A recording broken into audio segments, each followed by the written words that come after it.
Hello. Do we have people joining? Yes, if you just switch over to gallery, Yes. Laura, you'll be able to Okay, see yes, I the see. name. Okay, that's great. Okay, well, welcome everyone. I think we will get going in another minute or so. Just waiting for people to turn up. Giving a little grace period, but thank you so much for joining us this evening. We just wanted to note that we are recording this video just so that we can share it with other members. We just wanted to make sure that anyone who missed it would be able to see it. So hopefully folks are comfortable with that, but if you're not, feel free to use the chat if you have questions. But we also welcome you to turn on your video if you do feel comfortable. We want this to be sort of interactive. And so feel free to turn on your camera if you like. You can also leave it off. The choice is yours. So I guess maybe should we get started? Yes, we can get started. So we'll kick it off with some introductions. My name is Laura Callahan, and I'm the Interim Senior Development Officer at the Stephen Lewis Foundation. And you'll hear us call it the SLF a lot. So that's our acronym for it. So Stephen Lewis Foundation is the SLF. And I'm actually pretty new at the foundation. I started about 4 months ago.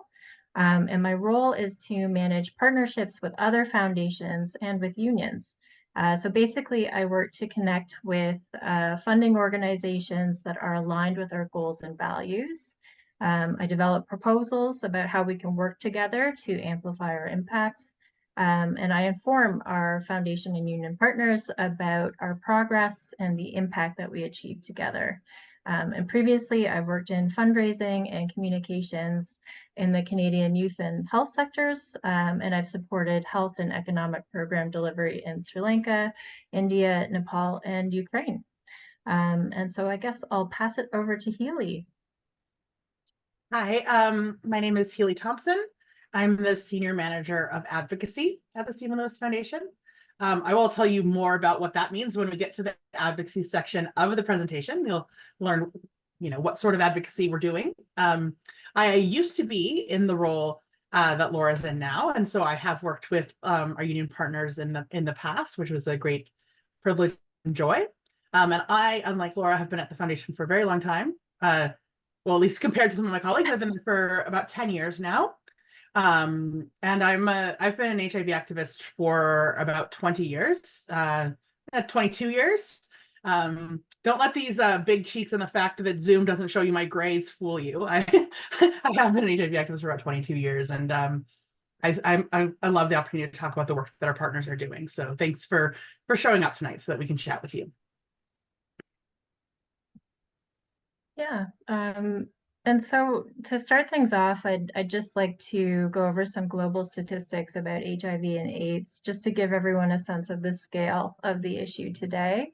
Right now, 39 million people are living with HIV, and one person dies from AIDS-related illness every minute.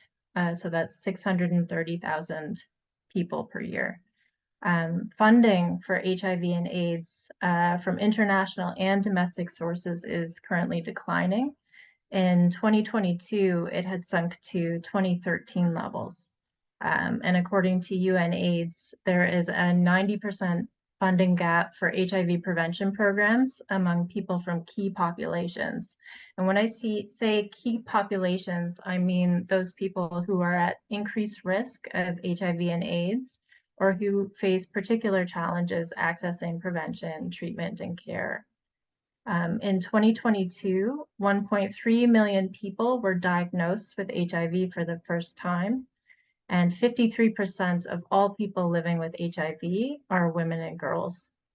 HIV prevalence among the adult population is 0.7%, but this prevalence is higher among key populations due to social, economic, and structural factors that increase their vulnerability and hinder their access to prevention, treatment, and care. So globally, the rate of HIV transmission is 4 times higher among sex workers, 11 times higher among men who have sex with men, 7 times higher among people who inject drugs, 14 times higher among transgender persons, and twice as high among people in prisons. And yeah, and now here are some statistics about HIV and AIDS in sub-Saharan Africa. So 67% of all people living with HIV globally are in sub-Saharan Africa. AIDS-related illness persists as a leading cause of death in the region, and women and girls account for 63% of all new HIV diagnoses in sub-Saharan Africa. HIV prevalence is 3 times higher among adolescent girls than among adolescent boys, and this is due to a number of reasons. Women and girls are more likely to experience sexual and gender-based violence, which is directly linked to HIV transmission. They also face greater barriers to accessing education and participating in paid labor, which leads to high rates of poverty and economic dependency among women and girls. And this compounds the risks that women and girls face and creates barriers to accessing health services. Men who have sex with men are 27 times more likely to contract HIV than other adult men, and trans women are 21 times more likely to contract HIV than the general population. And this is because LGBTIQ communities in sub-Saharan Africa face some of the most discriminatory policies in the world. The lives of LGBTIQ individuals are often stigmatized and criminalized, leading to significant challenges in accessing health services, social and legal support, safety, and basic human rights. There's also a lack of funding and tailored services for both women and LGBTIQ community members in the region. And so next up, we have a poll for you to see who is familiar with Stephen Lewis. Yeah, we're going to launch this poll through Zoom. It should pop up right on your screen. So if you want to go ahead and let us know your answer. Do you know who Stephen Lewis is? Your choices are yes, somewhat, no, and isn't he the guy who founded Microsoft? Go ahead and choose your answers. We'll give it another few seconds for folks to figure out how to choose a poll answer on their thing. And Sarah, if it looks like people have answered on your end, can you go ahead and share the results? And if not, trust you. Okay. So none of you confused Stephen Lewis and Bill Gates. So, you know, that's probably a good thing. So let's look like we got a balance here. And it seems it's appropriate, Laura, for us to move right into a discussion of who Stephen is so that folks know why we have a foundation named after him. Yeah. So some of you are familiar, but for those who are not, I'll provide just a high-level overview of some of his work. So from 1970 to 78, Stephen was the leader of the Ontario New Democratic Party. And during his tenure, he led the ONDP to become the official opposition party and actually forced the Ontario Progressive Conservative Party to adopt some pretty progressive reforms, including rent control. Stephen is a proud ally of the trade union movement. In 1974, Stephen supported the Elliott Lake miners in a wildcat strike, which highlighted the ongoing struggle for workers' rights and labor justice in the mining sector. Stephen advocated for the creation of the Royal Commission on the Health and Safety of Workers in Mines, which recognized workers' rights and represented a mechanism for holding government authorities and mining companies accountable for their responsibilities in ensuring worker safety. And this commission's recommendations eventually led to the creation of the Occupational Health and Safety Act. In 1978, Stephen stepped down from politics to become a political commentator and an arbitrator with the Ontario Ministry of Labour. From 84 to 88, he served as Canada's ambassador to the UN. From 95 to 99, he served as Deputy Executive Director of UNICEF. And then from 2001 to 6, he served as the UN Secretary General's Special Envoy for HIV and AIDS in Africa. So Stephen used this platform to advocate for human rights and increase global attention and resources to combat the HIV and AIDS pandemic. He also worked closely with governments, civil society organizations, and international partners to develop policies and strategies to address HIV and AIDS. In 2002, Stephen was appointed a companion of the Order of Canada, and this is the highest level within the Order of Canada, which recognizes dedication to the community and service to the nation. And then in 2003, Stephen Lewis co-founded the Stephen Lewis Foundation with Alana Landsberg Lewis. To give you some background on Alana, she is a labor and human rights lawyer, also Stephen's daughter. She previously worked with the UN Development Fund for Women, where she was instrumental in launching the UN's Trust Fund on Violence Against Women. And she was named a YWCA Woman of Distinction in 2009 and one of the top women of influence in Canada in 2012. And now to another poll. Yeah, so you've now got some background on who Stephen Lewis is, and you know that he co-founded the Stephen Lewis Foundation in 2003. But now we want to know how familiar you are with the Stephen Lewis Foundation. So your choices are you familiar with the Stephen Lewis Foundation? Yes. Somewhat. No. And isn't that the elite training school for aspiring superheroes?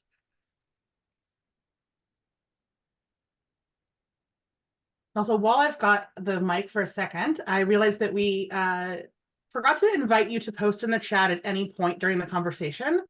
We will do a Q&A and discussion time at the end, but feel free to ask questions or put comments in along the way. There may be things that we can answer in the chat as we go that'll make it easier for you to understand what we're talking about. Maybe we're using an acronym you're not familiar with, or anything like that. Or you can just engage with us in the chat. But Sarah, you want to show us those results? I keep talking to the Sarah. I feel she's like a little bit like she's Vanna White. But Sarah has been at the foundation for a very long time and is doing back-end support for us today. So about 42% are familiar and another 16% are somewhat familiar. So we got about 50%. I can see why we fooled 5% of you with the elite training school for aspiring superheroes. Laura is most certainly a superhero. That is actually separate though from her being at the SLF. So that was not the correct answer for this one. So, Laura, why don't you tell us about the Stephen Lewis Foundation? Yeah. So just to start off, looking at our vision, mission, and values. Our vision as an organization is an equitable and just world where all people's right to health is realized. Our mission basically has two key components. One is to deliver funds and other support directly to community-led organizations who are leading responses to HIV and AIDS in sub-Saharan Africa.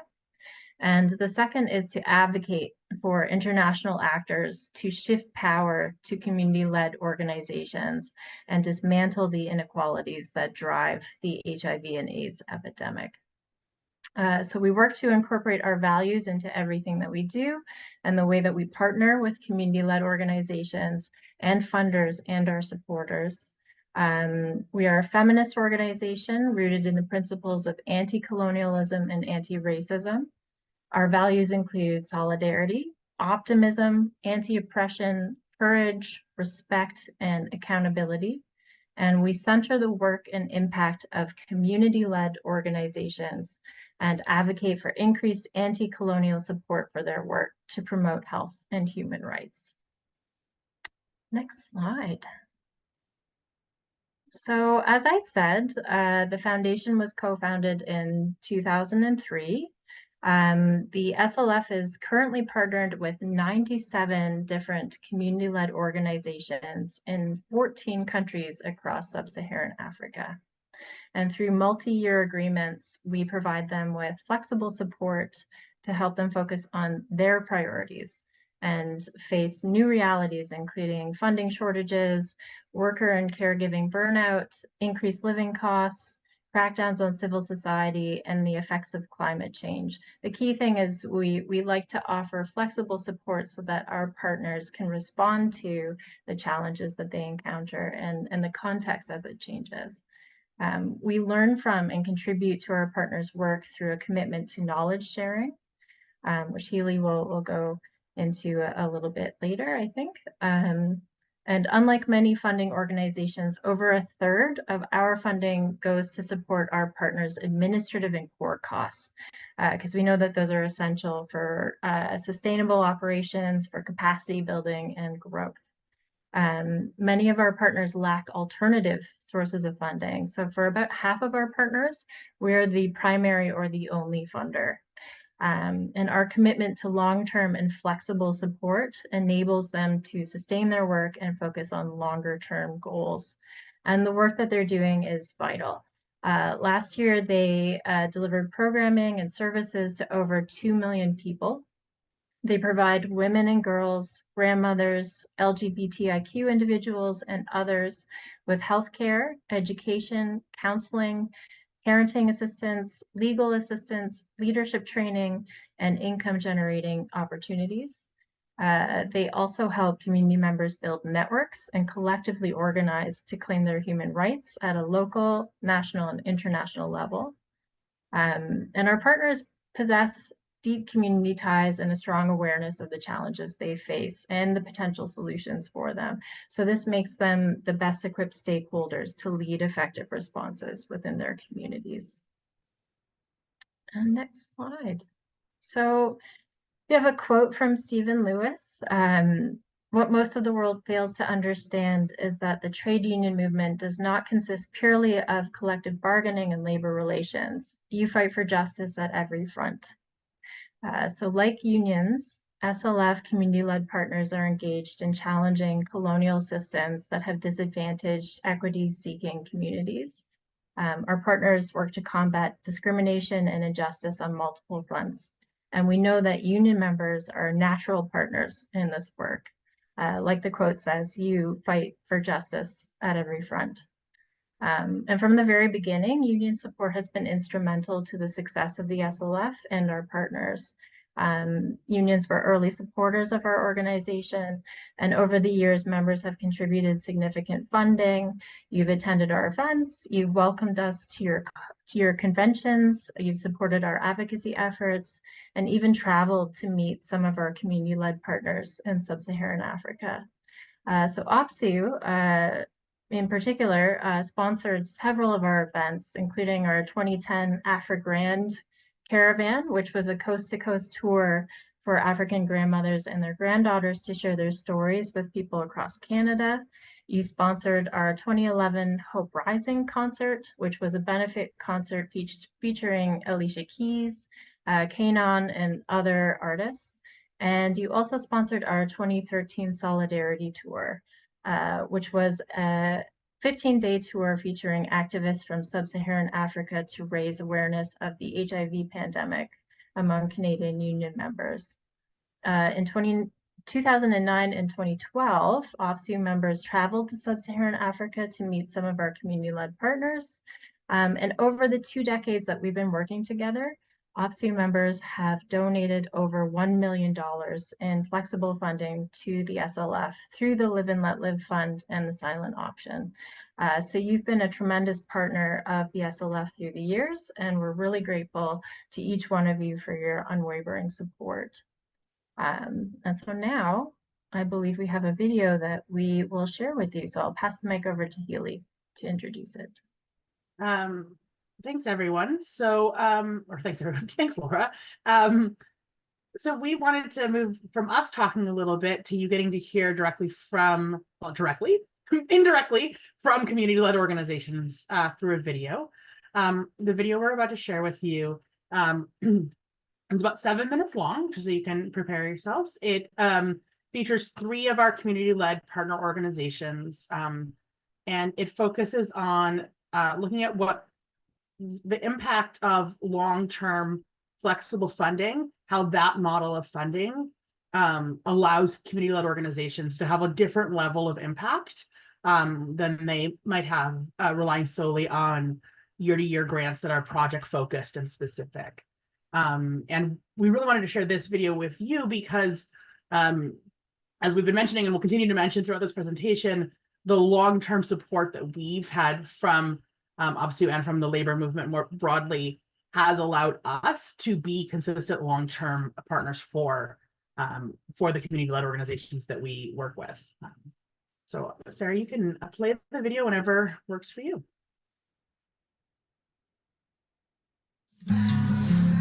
Stephen Lewis has been able to respond to the real needs because they give you that space, that platform to determine what kind of support that you want to give.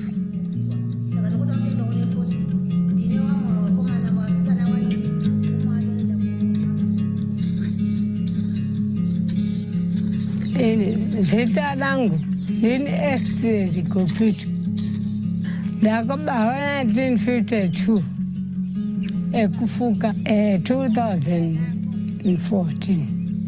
ndine 4 anasari pano ari atatu ndo asare kuskuru 4 uri pana ndokutara kwakandiita kuti ambuya ari kutambudzika regai abatsirwa kufundisana.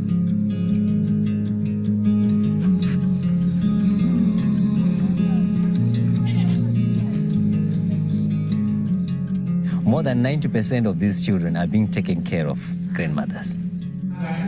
For us, we've been able to set up these community-based structures, which are actually community-led.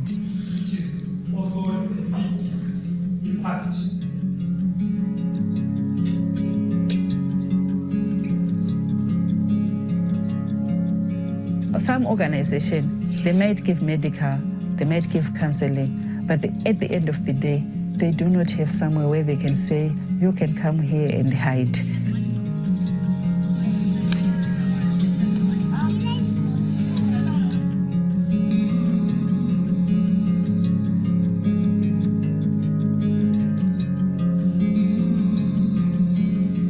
Pelgaso uyau kumsasa mpondi penetranya yang pedaso ya ku bashuta bana. So njono wamwe apandeta pelgaso no tandi sundega.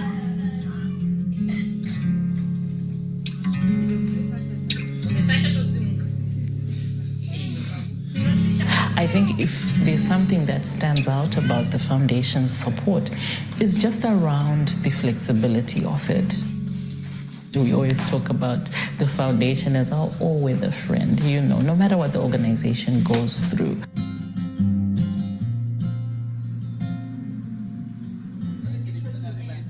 We would look at the plans that are related to child protection and psychosocial support that the government has not been able to implement. And from there, we would design a program. Working with community-based organizations, it's an excellent approach because they are the ones who know the needs of children, like we are saying, are more sustainable. They are still continuing now.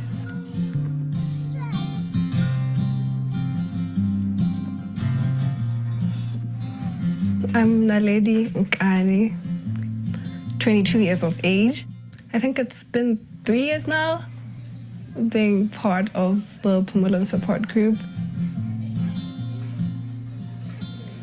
I think most of our conversations would get personal to a level that would find ourselves being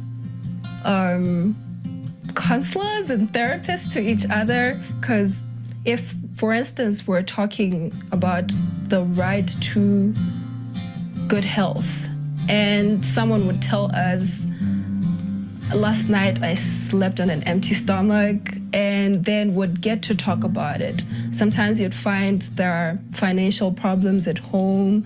Sometimes they're living with alcohol abuse, and try to find solutions.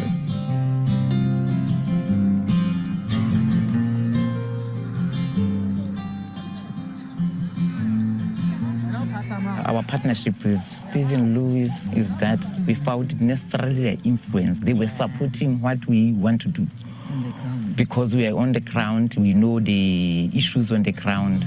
So instead of coming and say, this is what we find, and directing maybe where we are going, but all the time they were supporting what we dreamed of doing.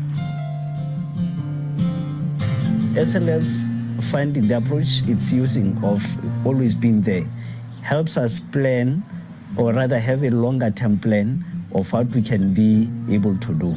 In the next 5 years, what do we want to do? Where do we want to go?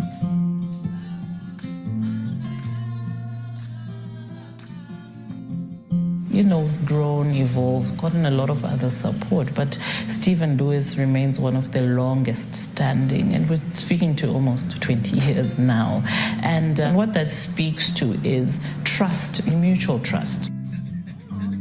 We had recession, and then we had other challenges. Like recently, we are talking about COVID, because with some donors, you know, they had to even stop the funding.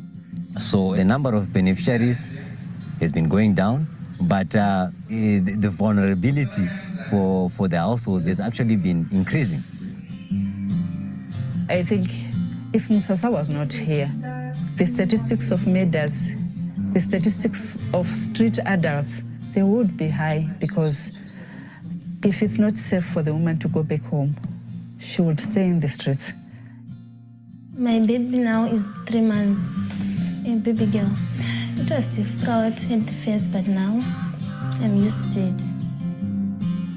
Second, but ukadzifana kushinga kana une mwana ufana kuti ushinga kuti upenyu hwako huendeke. Tinotenda zviri kubatsirwa kuti zviri pakanaka. Stephen Lewis has been actually supporting the organizations directly, having direct impact on the beneficiaries. Yeah.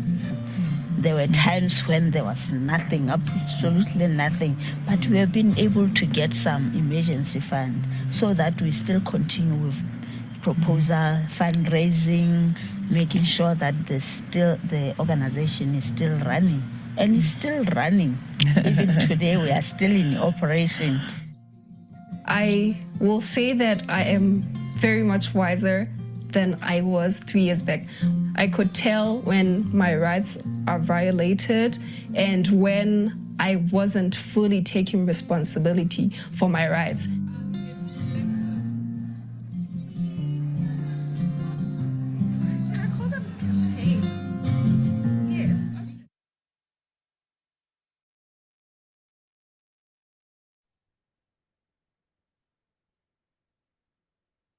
Okay, so if you have any questions about the video or anything that we've said since, as we said, feel free to pop those into the chat, and we'll also be holding time at the end to discuss them.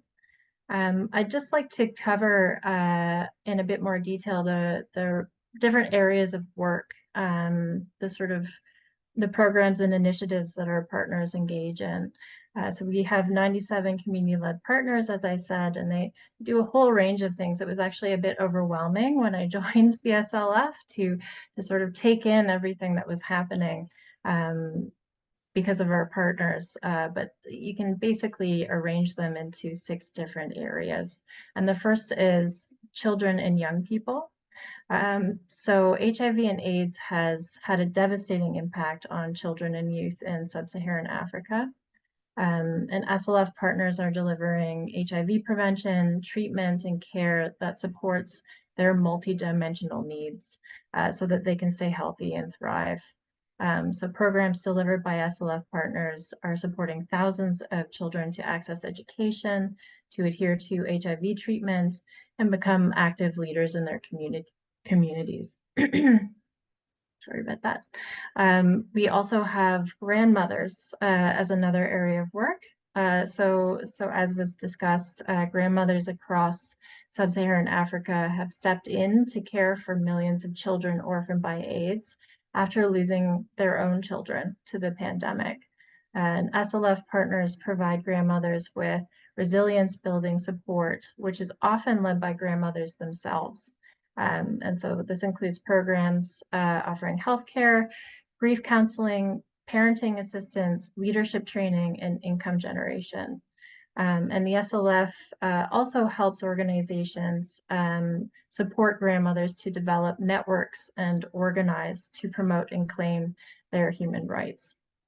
Home-based care is another area, and this is critical for delivering effective and accessible HIV and AIDS services and programs in sub-Saharan Africa. So SLF partners provide comprehensive treatment and care to community members who would otherwise have challenges accessing the support that they need and deserve. Positive living is another area. Stigma and discrimination remain pervasive and a barrier to openly declaring one's HIV positive status.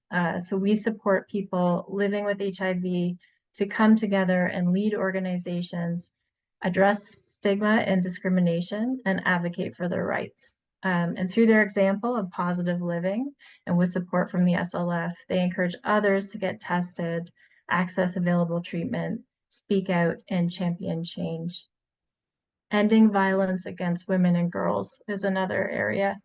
So as has been mentioned before, women and girls are disproportionately affected by HIV and AIDS.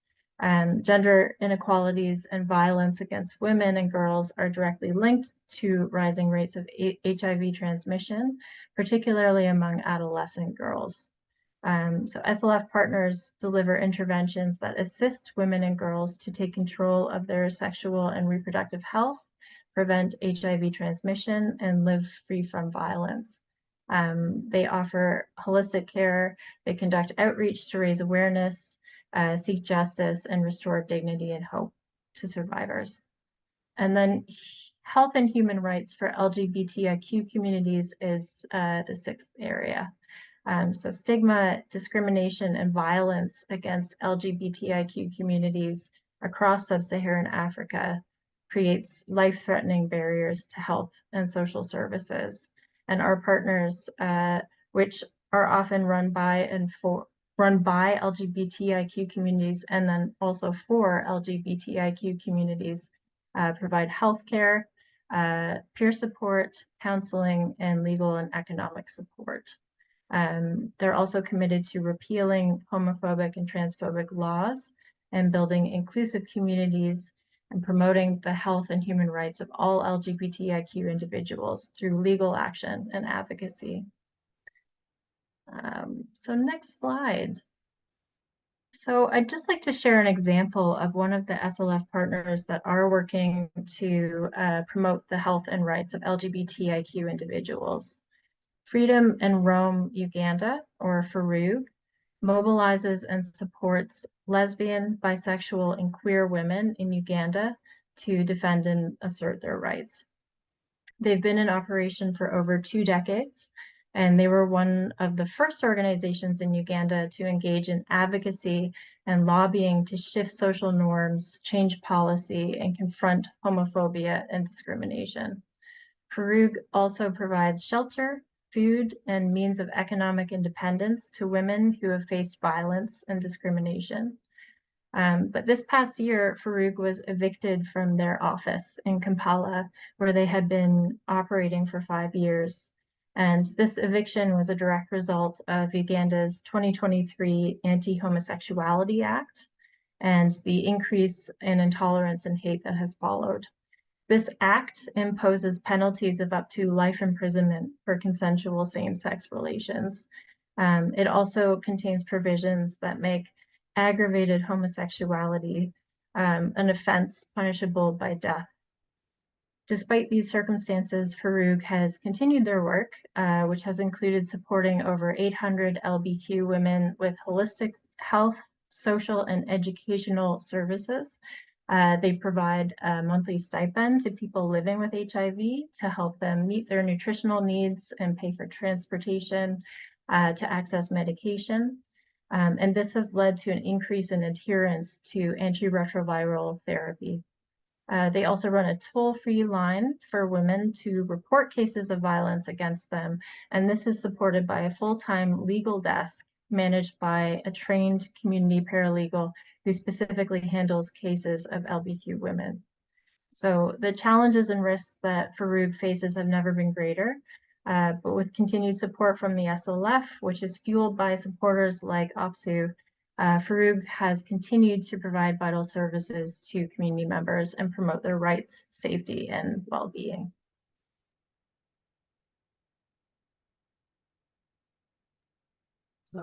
Now I'm going to step in and talk about another area of our work. So as Laura's let you know, the Stephen Lewis Foundation exists to support community-led organizations, and the vast majority of that work we do is raising the funds that communities need and then getting those funds to communities in ways that allow them to do their work. But we realized a few years ago, in part due to the feedback from many of our stakeholders and partners during our strategic planning process, that there was more that we could do as well, that we had 20 years of experience. Our partners have deep expertise, and that there was a role for us to play in advocacy, and specifically in working to get more and better funds to community-led organizations. And the more funds is probably relatively clear, more money. By better funds, what I mean briefly is, you heard Laura reference anti-colonial funding. I posted about it in the chat, but I'm not sure that folks have had a chance to look at the chat because they've been listening to Laura. Traditional funding approaches assume that the funder, that the person or organization or government with money, is the expert, or at least gets to pretend to be the expert and make all of the decisions related to how that funding should be spent.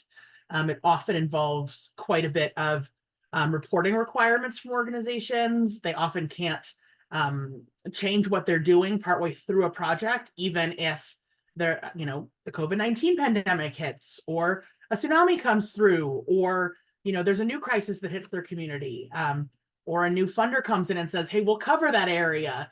They can't shift to folks in another area. We have never wanted to work in that way. Since the foundation was founded, we've existed to get money to community-led organizations because we believe in their expertise. And so since we believe in their expertise, we want to get out of the way as much as possible. And so when I'm talking about better funds, I'm talking about funds that are long-term and flexible and honor the expertise of communities, and then that don't have ridiculous reporting requirements that keep them from being able to do the real work. So we'll move into the next slide, and I could talk about better funding forever, but I'll come back to it a couple of times. So I've kind of summarized our advocacy priorities in these two ways, and I'm just going to read them so you can read along, because there's some big words, long sentences. I like long sentences. Through strategic advocacy, ecosystem strengthening, and movement building, we will leverage our experience and our partners' expertise to get more and better funds into the hands of community-led organizations.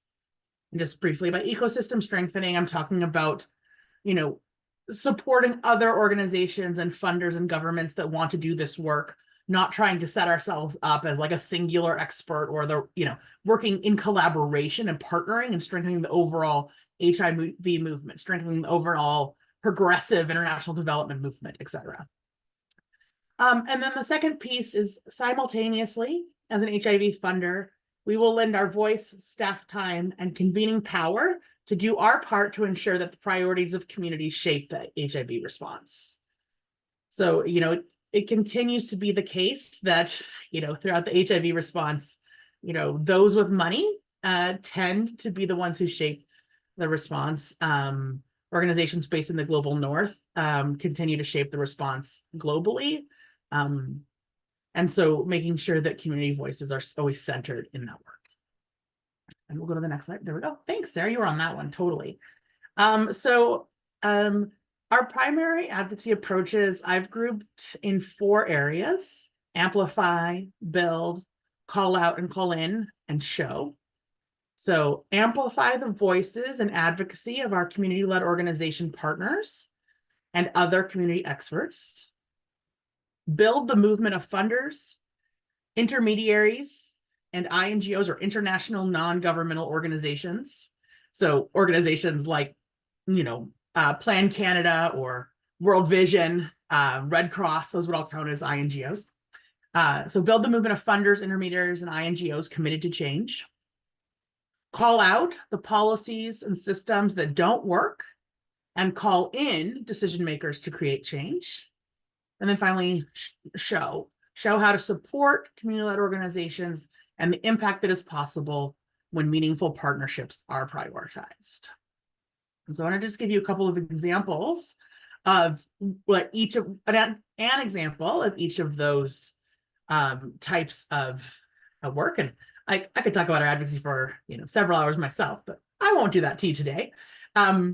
So amplifying the voices and priorities and advocacy of our partners.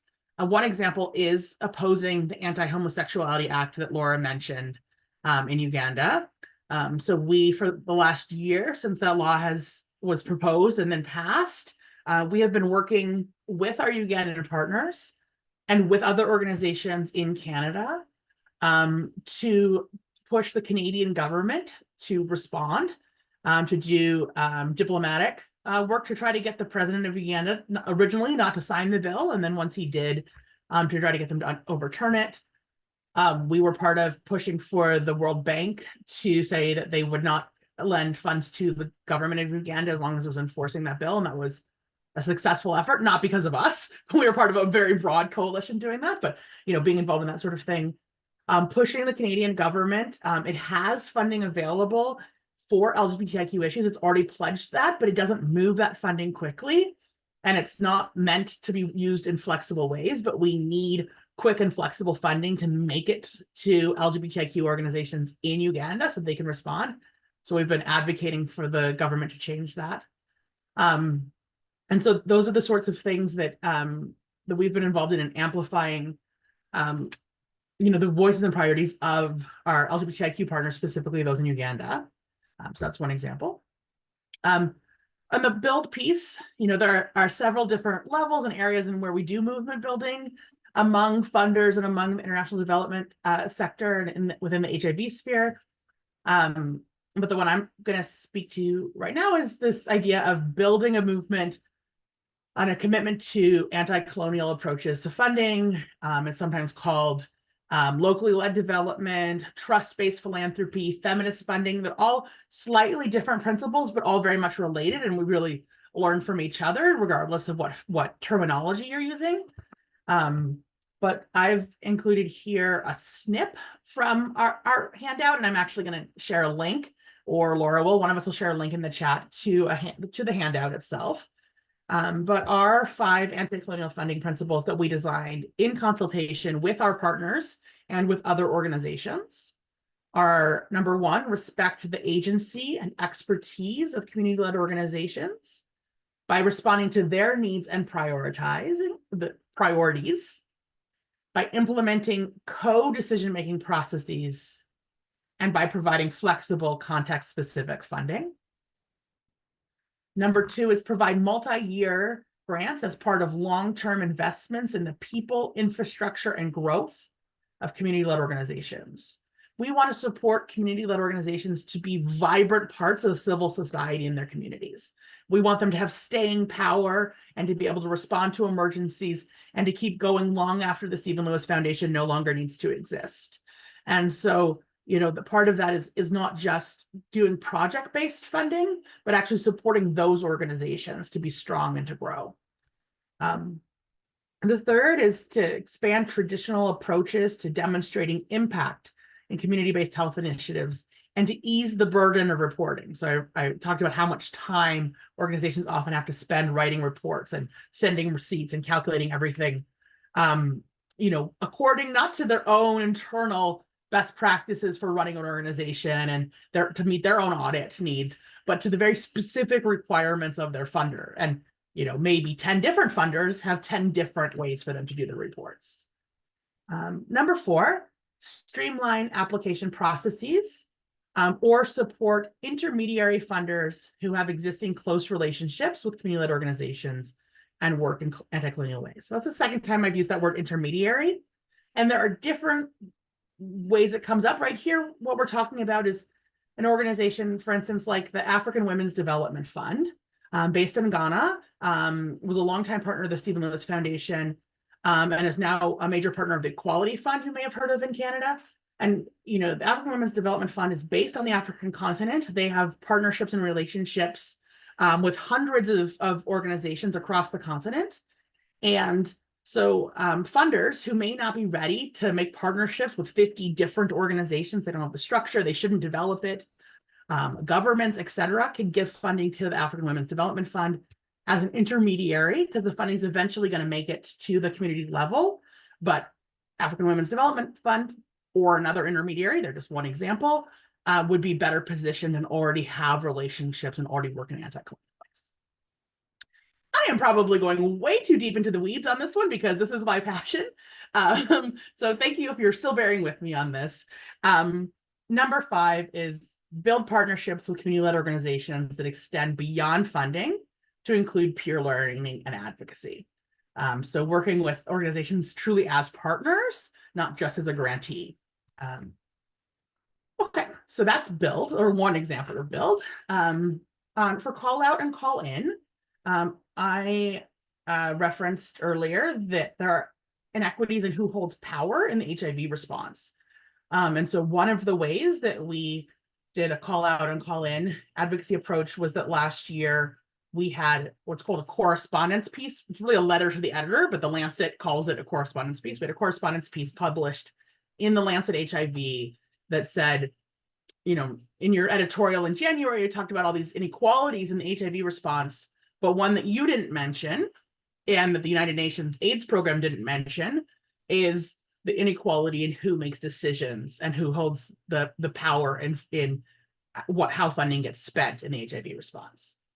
So we'll also at some point share that link. And you don't have to be grabbing all these links out of the chat right now. We'll share them as well with folks after the conversation. And then finally for show, we talked about we'll show the power of supporting community-led organizations and the work that they do. The video you saw earlier was an example of show, as well as the handout that I posted a link to in the chat that goes with that video that talks about the link between long-term support and the sustainable development goals. Another example is some work that we've done with LGBTIQ partners of ours, including Farouk, about the importance of mental health support for LGBTIQ communities and their staff. And we have a couple of documents that, once again, we'll share some links to, but we're not going to make you rely on a document. We actually have a second and final video to share with you that is a few of those leaders. You may recognize Biggie here, or Wari. I forget how her name is subtitled in this video. She goes by both. She was in the photo that Laura shared of Farouk. So this is a video from leaders from 6 of our, well, you see 5 of them, and then a 6th one speaking, from 6 of our partners in Kenya and Uganda who have been leading work on mental health support for organizational staff and their communities. I will go back on mute and let Sarah turn on the video for you.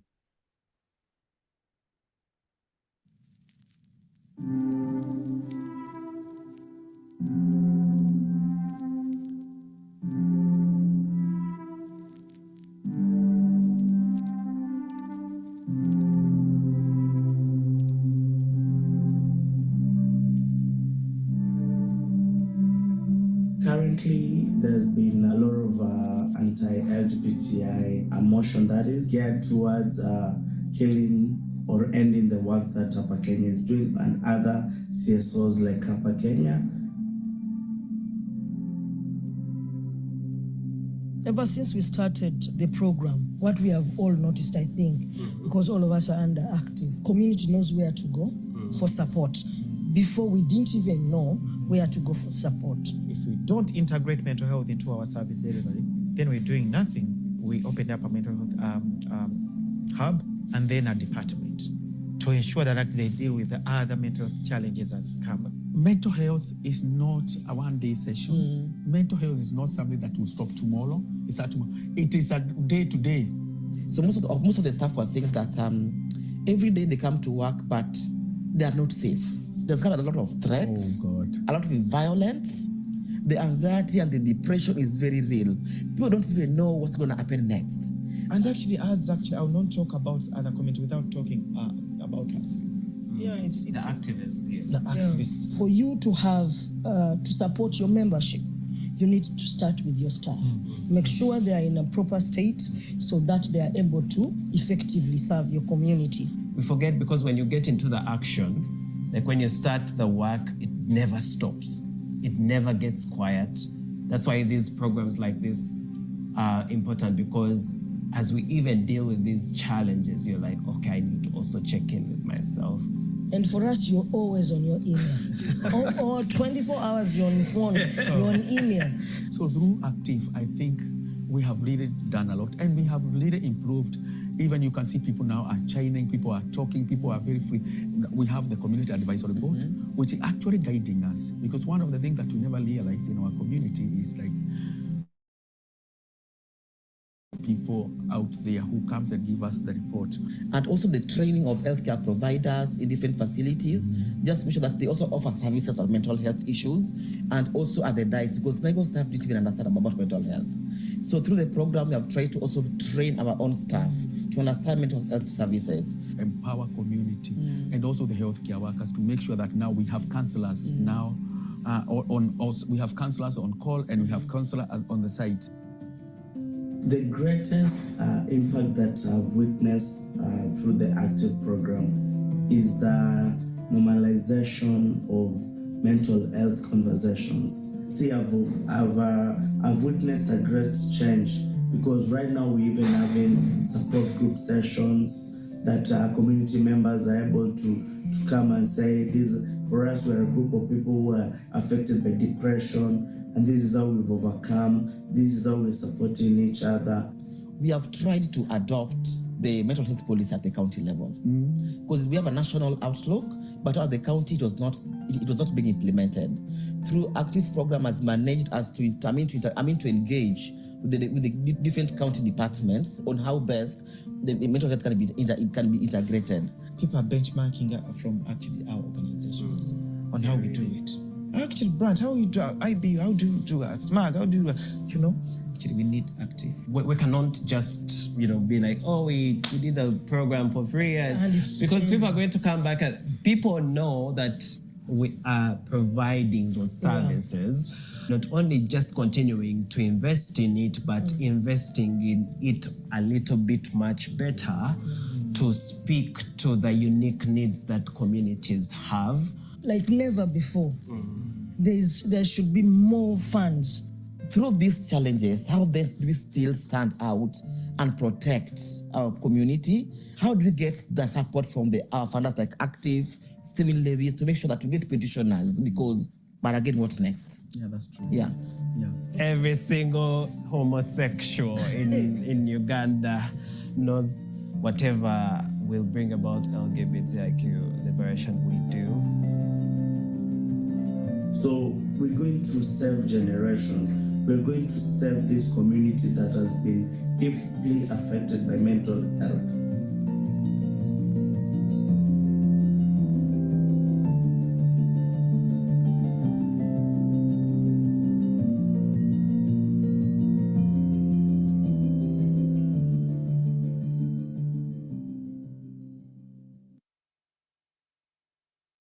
Okay.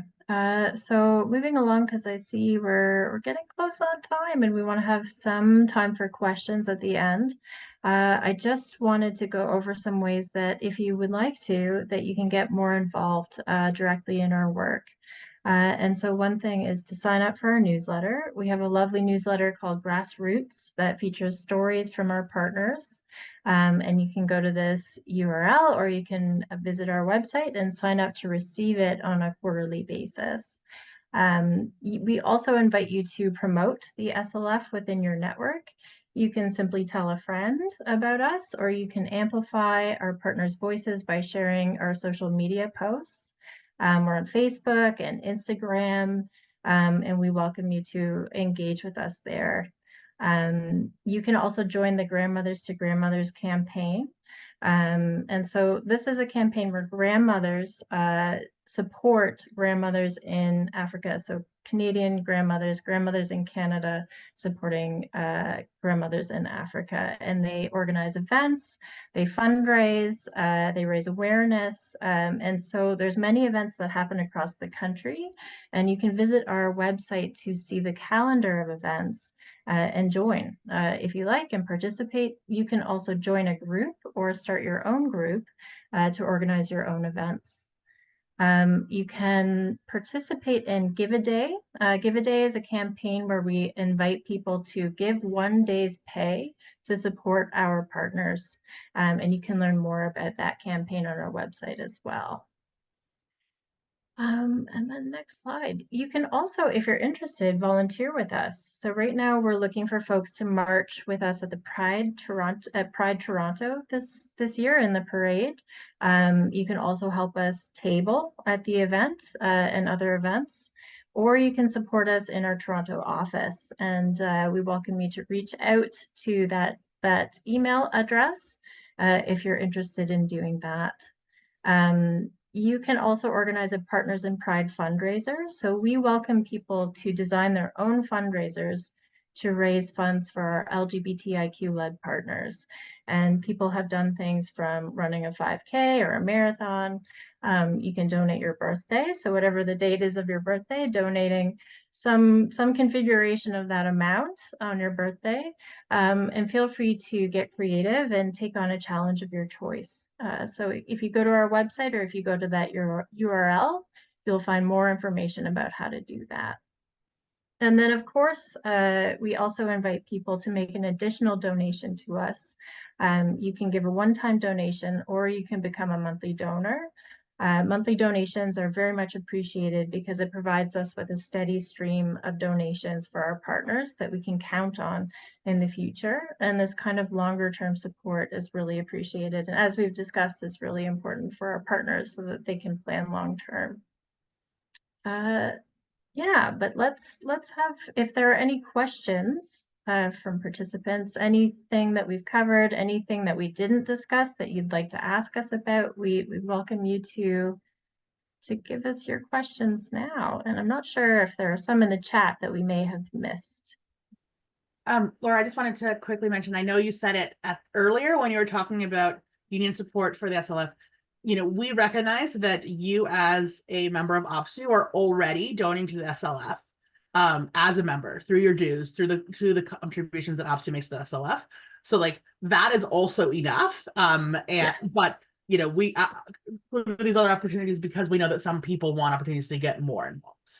Exactly. Yeah. Thank you, Healy. We had one question towards the beginning from Jen about connecting all members through the union movement and changing demographics, how to recognize and support communities where the workforce is built. Jen, I'm not sure if you wanted to speak to that question at all. If you're welcome to come off mute if you wanted to say more, or if it's something that someone else wants to speak to at all. Hi, I can just quickly say something. So I think the most important thing is we see the need, and OPSEU's been involved. We've educated the membership, but our workforce is changing. Our immigration systems are changing, right? People are, so I would like to see how we can recognize the needs of our members to have their support and to understand the greater need of building bridges to make a sense of belonging for everyone. You know, because historically there are some challenges, some communities faced and brought it forward. Now our demographic has changed. So to try and see of a way that we can do that would be more global, right? Our communities are more global. Thank you. Yeah, I think that's an important point. And I think that there are so many global ties. I think that the concerns that we're facing here in Canada in the workplace are similar to the concerns people face in other areas of the world, and there are similar struggles. And I think it's important to tie that together and to show that, you know, it is a common struggle. It's these things that we're working towards. And, you know, we are a community, we're a global community, global network that's trying to push back against these forces. And I think that there's a lot of work that we can do to showcase that. And that's partly what we try to do through our advocacy work, is connect people in Canada to what is happening in sub-Saharan Africa, and just show the ways that we're all connected, and we're sort of facing the same situations, the same barriers, the same structural barriers. You know, it's a common thing. Does that address at all what your question was? Thank you. Yes, it does. The greater need for us to look beyond what the struggles we face today, right? Yeah. Because Yeah. a decade ago or more, we faced globalization, and our fights were different, right? So today it's totally different. Yeah. That's Yeah. my humble opinion. So I'm trying to see, you know, how can we move our communities as we want to organize. Mm-hmm. I do see that we're after 8 p.m., so we may need to wrap. There are two other questions that have come in the chat. One is about Stephen and his wife Michelle and how they're doing. And I did respond to that briefly in the chat with a couple of typos. To let people know that you may have heard that Stephen's cancer came back a couple of years ago. So he's been dealing with that, which has been very challenging, but actually currently, and he's pulled back from most of his daily work. But currently he's actually doing well. He's recovering from a recent hip surgery. So for someone in their 80s with cancer, them doing hip surgery, as his sister was telling me recently, that's a good sign that he's doing well at the moment, is that the doctors felt comfortable doing his hip surgery. So he's recovering from that. And he's never run the foundation. He's always wanted to be, you know, let the day-to-day running happen with originally his daughter Ilana, and now our executive director Meg, but he's still co-chairing our board directors. And the second question was about why we think the government is downplaying the HIV epidemic globally. If folks hadn't come to this presentation, they wouldn't have a sense of just how devastating the impact continues to be, and what can we do about this. Should we start with our MPs or MPPs? Which I don't know if we want to maybe look to Rob and Matthew about timing. Should we let everyone go? It is 8:03, or